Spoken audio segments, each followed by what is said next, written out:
সমাজগুলো pornography দেখার মাধ্যমে নিজের জীবনকে শেষ করে দিচ্ছে। বর্তমান সমাজ, যুব সমাজ মনে করছে যে একটা পর্নোগ্রাফি এবং একটা অশ্লীল ছবি, অশ্লীল গান যদি তার সামনে আসে, সে সেটা দিয়ে মজা পায়।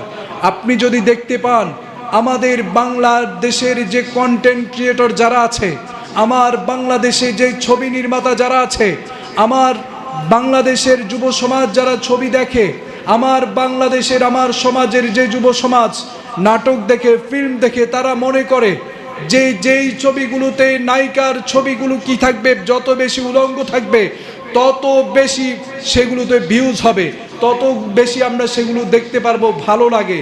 আছে না নাই, ঠিক কিনা বলেন?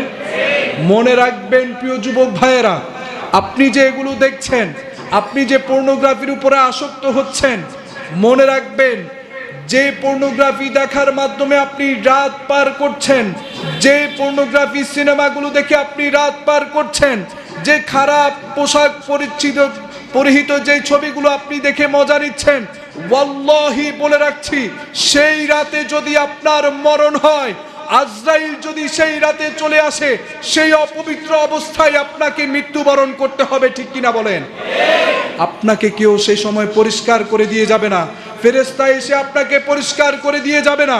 আপনাকে অপবিত্র অবস্থায় আপনার রূহটাকে ত্যাগ করাবেন তিনি কে? আরো জোরে বলেন না, তিনি কে?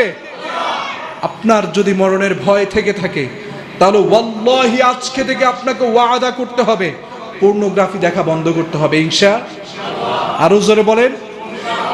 আপনি যদি যদি একজন দ্বীন ইসলামের পথে যদি আসতে চান, আপনি যদি সঠিকভাবে যদি ভালো পথে আসতে চান, তাহলে আপনাকে খারাপ কন্টেন্টগুলো অ্যাভয়েড করে চলতে হবে, ঠিক কিনা বলেন?